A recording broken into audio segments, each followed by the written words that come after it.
Hi again, everyone. I'm Ollie Matthews. This is the Narcissistic Resistance, and this resistance video is sponsored by contribution from Victoria. And here's her story. Mary Narcmas, you did a few videos for me under the pen name Wendy. My real name is Victoria, and my narc borderline mother is Joan. I had the well-off narcissist family who raised my brother as poor second-class citizens. All the adults were in on it, living like celebrities while we were short on food, clothing, heat, and school supplies. You correctly labeled them as only caring about money, jewelry, and vacations. I had a ruptured appendix as a teenager that no one cared about, and the golden child brother who pissed on my diary. The first videos were about my life with divorced narc Joan, who made me her Cinderella servant. The other was a private video about my father who moved away after divorce and wasn't much in our lives. This is the family who isolated us from extended family and much of the outside world so they wouldn't be exposed. It's the family that couldn't be bothered with our birthdays, graduations, or serious medical conditions. They didn't care about my wedding or his funeral on top of all the abuse and neglect. They avoided being seen in public with us or photographed with us. I've always been a scapegoat and a black sheep. So much of my life has focused on digging myself out of the hole of believing I'm irredeemably bad and an outcast who should stay isolated. I love your channel because you and your subscribers understand. No matter how I explain it to most people, most people don't seem to understand. Not even my husband. I went very low contact when I moved out in 2003. I went no contact in early 2015. I want to talk about my paternal grandmother, who the family calls the Baroness. She just turned 98. They believe she's descended from royalty and worships the ground she walks on. Joan said when the Baroness dies, the family will dissolve because she's the only important member. She must have the most money. She's an artist, and that was the excuse for why she was so self-absorbed and didn't have to follow the societal norms of a grandparent.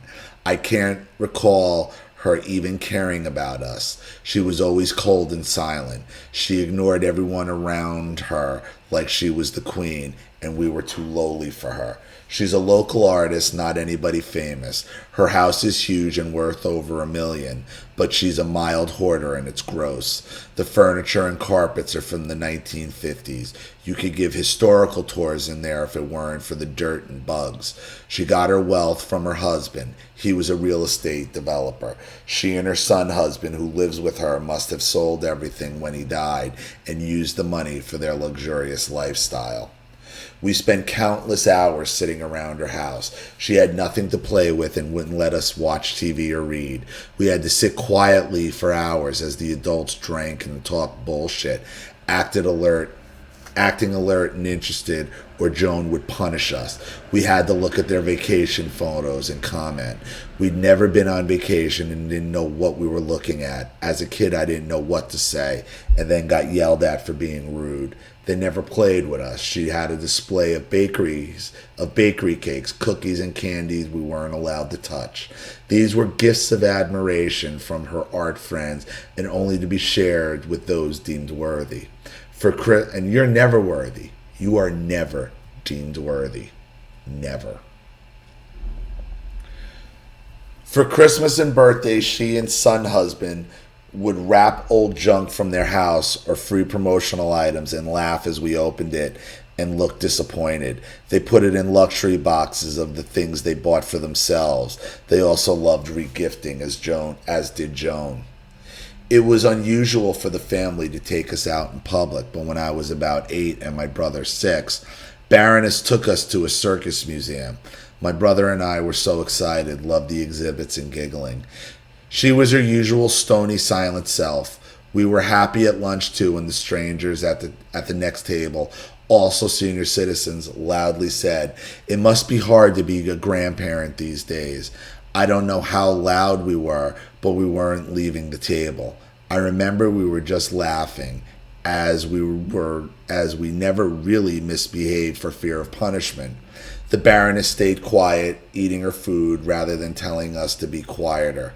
When we left the museum, she told us we had embarrassed her so badly she wouldn't take us out in public again, and that's exactly what she did. The next time we were taken anywhere was to a restaurant for my 13th birthday. It was a French restaurant because I started talking French in school. I loved it, but Joan, of course, had to loudly complain that the food was crap because she'd spent so much time in France and knew much better. The food was disgusting, but at least we got to eat. Visiting my stepmother's family was worse. My father and stepmother used visitation time to leave us alone in a room at her family's house for the day while they visited. The TV had sports on and we weren't allowed to change the channel. The adults popped in from time to time to check the game. They didn't let us sit with them for meals or give us food. Once they laughed when I came out of the room and said it was my fault for missing dinner. Joan was angry when we got home because now she had to open a can of tuna or Campbell's soup for us. Because you're never deemed worthy. This is all just living your life, never worthy of anything. And we all do it. We all do it. I know very little about her husband. They said he died from lung cancer shortly before I was born, but never smoked. The Baroness smoked for decades, but never had health problems. They could have built something to pass on to their descendants. Instead, they spent it on luxury cars, designer clothes, jewelry, international vacations, booze, gambling, and cigars. And now the grandchildren are gone. One died young, the other two are no contact. I'm living a life that has no continuity through the generations. I feel like I only existed since I was 24. I was never treated as part of the family, so it's no surprise that my life reflects that. Joan is the Baroness's ex-daughter-in-law since the mid-1980s and has remained close to her since the divorce. My father has two brothers who also worship the Baroness. Her son-husband live with her, promotes her art, and they do everything together. There are no aunts or cousins here because they're both gay. They're also narcissists. The other brother had so little interest in us kids that we only briefly saw or heard from them every couple of years. He didn't exist in our lives except when there was a party or an event to honor him or the Baroness. I think he gets his narc supply from being a preacher. He headed a few politically leftist churches and speaks out against materialism, but always partakes in the family's fancy dinners, vacations, and gifts. Of course they're hypocrites. Preachers are the biggest fucking hypocrites. Look at their giant institutions of failure that they preach from, where people just throw money at them. Give me a fucking break. My husband and I are center left politically. My husband and I are center left but politically apathetic. We're atheists and don't tend to bring up politics or religion. If he spoke to me, it was in a tone of contempt and I was his first target. Once again, I was the bad one in the family. My family didn't have events for us kids, but the Baroness and my uncles got big expensive gifts in their honor. Our presence was required like a court summons, and then we were ignored, berated, and ridiculed once we were there. If she had one painting in a small town gallery show, we had to be there. It didn't matter what else we might be doing with our time as kids or adults. The Baroness came first. This was frequent. And it's only because they all want our money. It's always about the money. Always. Joan had a bizarre fascination with the Baroness for more than art. She idolized son-husband and would act flirtatious. Joan, your mother would do anything for re-access to that money. Anything. Joan said there's nothing better than having a gay son because only gay sons really love their mothers. And the Baroness has two gay sons, so isn't she lucky? Joan also has a strained idolization of Italian American people and culture. She'll try to imitate it and want it to be Italian. The Baroness is the only Italian person in the family. Joan seemed displeased that I don't look like her. I'm much taller, lighter skinned, and have a straight nose. It was one more reason why I felt they saw me as inferior culturally and physically. I'm happy just being culturally American with how I look, but I wasn't supposed to feel good about that. Joan enforced my service to the Baroness and her art.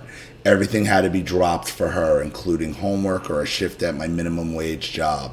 I have no talent for studio art, but Joan made me take art classes throughout my childhood and teen years. I hated art. It was boring to just sit there, and the teachers could see I had no talent. I kept getting negative feedback, which was demoralizing and frustrating. When I asked Joan to let me quit art and do theater or dance instead, she said, "You have to take art because your grandmother is an artist." The family didn't want to see or display my crappy art. I still don't have it because Joan wanted it thrown out along with most of my other childhood things. I had a minimum wage job starting as a teenager, but I was also had to work as a gallery sitter for the Baroness. Sitting meant $5 an hour to be alone in this dirty, poorly heated or air-conditioned place every Saturday afternoon. I was supposed to answer the phone or greet guests, but nobody called or came in. It probably wasn't safe to leave a teenage girl alone like that anyway. It didn't matter that I had no interest in art. This was a show of admiration for the Baroness. Right, you're just a worker trying to please the Baroness because your mother wants her money. Joan hated her mother. I met that woman a few times, but I don't know her name. She went by a stupid nickname. She was divorced twice and married 3 times, each for a richer husband. When Joan and her siblings were in their early 20s, she divorced their narc father to marry her lover, husband number 3. She moved from New York to Australia, where she was originally from, to be with the guy. Her parents were supposedly strict Puritans from Germany. They banned things like music and dancing. This grandmother had no interest in her children and future grandchildren. She did this when Joan got engaged and refused to help with the wedding. Joan angrily complained to me as a kid how her mother abandoned her. For all the money she had, she only called once or twice a year. Forget cards and gifts. I don't have any pictures of her, but her face is clear in my mind. Joan had a picture of her under 40, and that image won't leave my mind. Despite my modern hair, makeup, and clothes, I see her face in pictures of myself lately. I hate it. She died in the 1990s. Joe did the same thing to me about my wedding and made me live an unusually strict, dour, censored life too. When I moved out, I was mostly ignored. When I went no contact, they didn't try to suck me back in like many narc families on this channel. I must be considered so bad that they were fine with erasing my existence, and they must realize I won't be their servant again or give them money, so why bother contact me? Right. But they're also angling for all the Baroness's money. So if they could still make you the bad guy and keep you out of the picture, then you're still doing your job for them. You understand? So now you're this ungrateful servant that ran away that they could say, "Oh, look how bad she is, and we stuck around, Baroness. Give me your money." She'll end up cutting them all out. I guarantee it. I guarantee it. I think they're all in for a rude awakening, to be quite honest with you.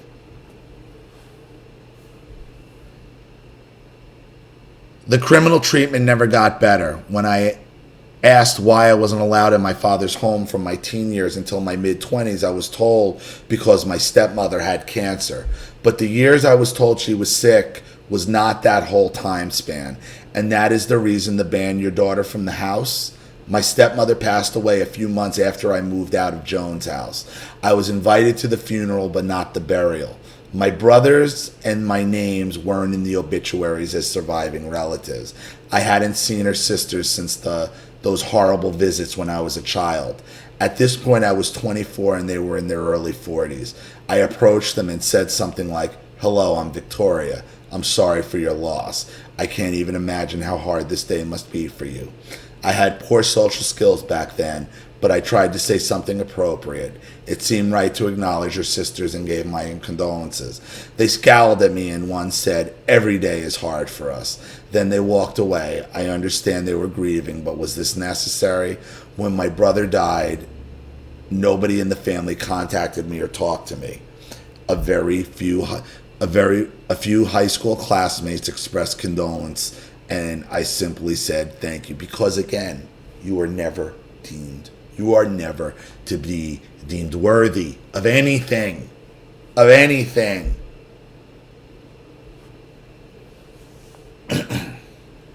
It's holiday time and I want to share a few experiences with Joan. My father only saw us for a few hours at holidays. He gave me a few pieces of new clothing. It was much nicer than the old clothes and free promotional t-shirts advertising alcohol that Joan made me wear. When we got home from seeing our father on Christmas Eve, Joan grabbed the boxes. She'd yell in her growling demonic voice that the clothes were the wrong size and that my father didn't care about me enough to get the clothes that fit. She didn't let me try on the clothes. I felt so ashamed. The clothes were purchased in Florida and we lived in New York, so we couldn't exchange them.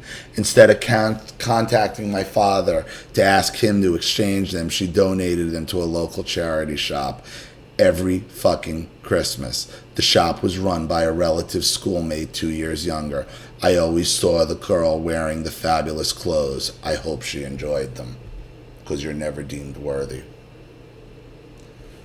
Christmas Eve was my father's only holiday with us, but Joan booked it up with church. She made us go to church services and perform or work church all the time, but never let us attend the social events. My brother and I hated church and the Christmas pageant she made us perform in. She sucked up so much time in rehearsals and the costumes smelled like mold. We asked to skip the pageant, but she said she loved seeing the children dressed as angels. She had these two creepy, precious moments, figurines of a boy and girl child with angel wings on their knees, with heads bowed in a prayer position. She wasn't religious. She told me many times that going to church wasn't about appearances. I think the figurines represented her ideal view of children. Quiet, immobile, with no thoughts or feelings on their own, and praying in subservience to God. Christmas and birthday gifts from my father stopped when I was about 12 and then a card was mailed with $50 cash. Joan confiscated the money. I don't want to sound ungrateful, but I hated the cash gifts. I felt like a bonus from a minimum wage employee, not a gift from a parent. When I was about 10, I wanted a baby doll for Christmas. Never had one. 10 seems too old, but I was behind my peers in emotional and social development. Joan ordered a doll from a catalog and opened it on her bed. It looked like a real infant, or at least what I imagined as a real infant, since I had no exposure to babies. It was a girl in a pink onesie with this sweet sleeping face. I wanted to hold the doll. It was lying on the bubble wrap. Joan had a look of angry revulsion on her face, worse than I'd ever seen. She screamed that the doll was hideous and disgusting and would be wrapped up right away in return. I started to cry uncontrollably. As she wrapped up the doll, it felt like she was killing the baby, and I knew it was a doll. I knew it was a doll and not a real human, but for some reason I couldn't stop crying. Emotionally, that doll felt real. I walked back to my bedroom crying so much it was hard to breathe. I wrote an apology to the doll. It was something like, "Dear baby, I'm so sorry I couldn't save you. I won't forget you and I'll always love you." Joan stormed in and stood over me. She took a piece of paper and growled, "What's this?" I was embarrassed and didn't want her to read it. I was afraid she'd call me crazy. She always said I wasn't normal. I wanted to be normal and live a normal life. That probably happened in 1989. I remember it like it was last week and fighting the tears as I write. Joan told me as a kid how my brother smelled bad as a baby. That felt connected to my doll experience. I have little experience with babies, but they don't smell. I wasn't allowed around younger cousins. I don't think I held my brother as a baby or was allowed to get close. I have no history of violent behavior. I never hit another kid at school or got in a fight. My brother was often violent with me, but I didn't fight back. I knew that would only make him hit harder, and Joan would punish me worse for it. I was always blamed for the violence, never him. I never needed discipline in school. I have no history of substance abuse, violence, theft, tax fraud, or criminal behavior, and neither does my husband. Joan and the other narcs do, not me. Joan especially got off on violence against children, yet I was treated like a criminal who needed to be isolated away since I was a small child. Joan's favorite word to describe me was rotten.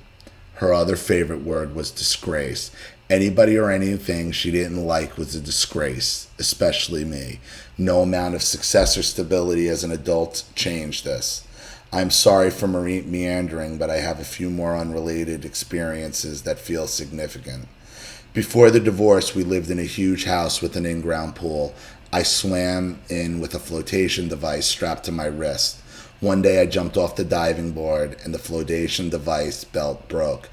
I was scared paddling with my arms and legs. My father was standing outside the pool to my right. I looked at him and he was laughing, saying, "Ha ha, Victoria, look, you're swimming." I paddled to the nearest ladder. I stayed afloat, but who laughs at this? To be honest with you, you kind of got to do that with kids sometimes when they learn to swim. I might be a little scary, but you made it to the ladder and you got to see that you can swim. So I don't know if that's necessarily something so terrible. Joan rarely took pictures. She didn't want to spend her money on film and development. When she did, she kept the pictures in the envelopes and dumped them in a box in her disgusting basement. My family didn't have photo albums. She labeled a picture on the back. She never wrote our names. She referred to us only by initials, even as babies. Any written reference to us, if it was on a gift bag or in her appointment book to see a doctor or a list of phone numbers, was by our initials. This feels like evidence that we were never people, just nameless objects that don't matter. NP 3 months, 1981. Who refers to their baby by initials? Someone who's not worthy. When you're not worthy, you're not even worthy of a name. A lot of women on this channel have stories of narc abuse from staying with the first guy they dated. I did the same thing, but must be lucky I found a decent guy. I've been lucky in many respects since I moved out. I wanted to take acting since I was a kid, but Jones said no. There's a lot of TV production in New York, and I recently started working as a background actor. I did unpaid work on a student film and enrolled in a class. I love this because even when I'm far away, blur or my face, if I'm a faraway blur or my face is just clear for a second, I can be seen. No one can erase me. All right, you're deeming yourself worthy. My family can't hide me anymore. I still work in the profession I mentioned in my private video, so now I'm doing two jobs. I like despite my narcs. No contact allowed me to discover who I am and get confidence to pursue my interests. I finally feel like myself and feel I'm worth investing in. I don't have to dumb myself down intellectually and look plain and messy anymore just so narcs can feel superior. I'm not their subordinate anymore. Nobody contacted me for the holidays. It's been years since they gave me a card or a gift. I don't know if they'd recognize me if they saw me on TV. I hope they do. So they can see they failed to destroy me. They got my brother, but not me. Do you think any of these narcs in my families were the main narc pulling the strings? If so, which one was it? I'm including picture attachments. Please don't show them to the audience, but you can describe them and comment. One is Joan at my wedding. This may be telling me how my dress looked. This may be telling me how my dress looked flat and my jewelry was plain.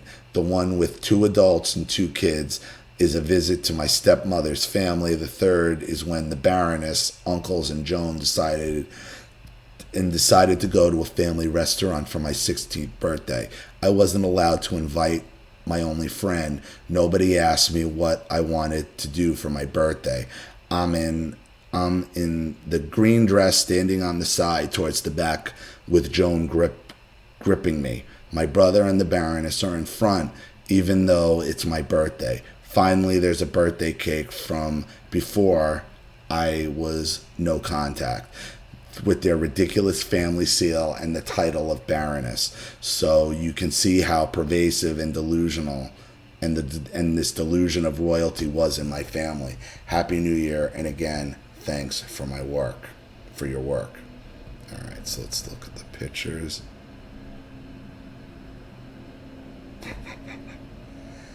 That's your mother?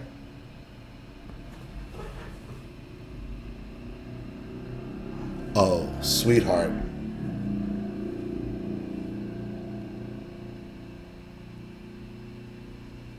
That's your mother.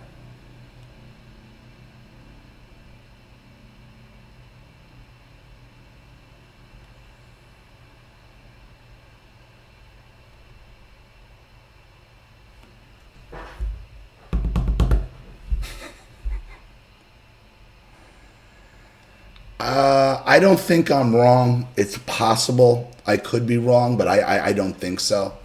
If you put a gun to my head and ask me, your mother's been picked up for shoplifting. Without a doubt. Without a doubt. I could be wrong. There's a possibility. But if I'm wrong, your mother's got a fucking doppelganger in New York. Okay?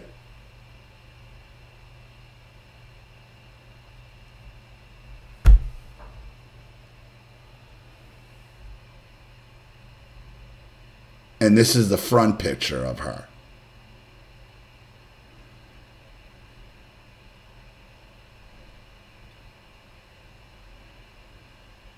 All right. No, the other one is your stepmother.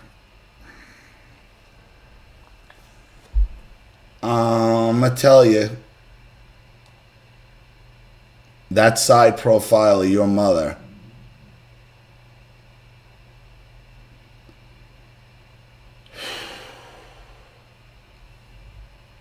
looks like the brownstone, that event. Nice place. So, what you really want to know, your mother's a thief. Your mother's a thief. Your mother's a thief. I'm telling you, your mother's a thief.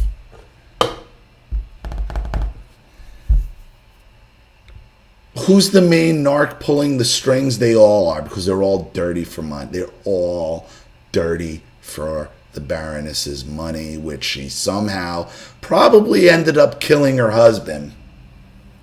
Produces 2 gay son husbands, which means they're borderlines. Okay? Whichever son husband has the most access is the one who's pulling the most strings in the family. As far as in your life is concerned, who's pulling the most strings? It's your mother. It's always been your mother.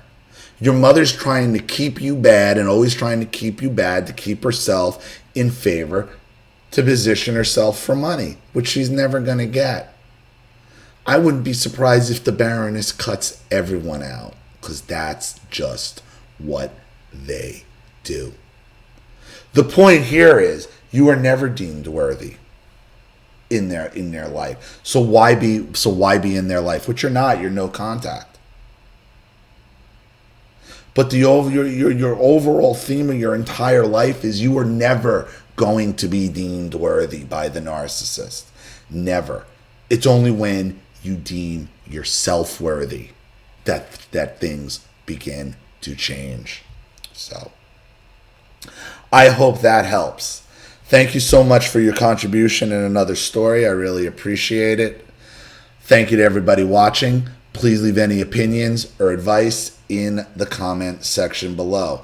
And again, if you want your story read on the channel, you have a topic you'd like me to cover, a narcissist you'd like to expose, you'd like to set up Skype, a phone call, have a private video made, or a Facebook live chat, or you'd like to sponsor a video like this for someone who needs help and can't afford it, or just make a contribution to the channel in general to keep it growing, supported, and advancing, because this channel survives 100% on contributions from all of you. Without you guys, all of this goes away. So if you like what you see here and you want to see more videos like this, you know what to do with the PayPal and email links in the description box. Also, please like and share this video wherever you can. Subscribe to my channel if you haven't, and be sure to click the subscription bell to be notified of all my video uploads.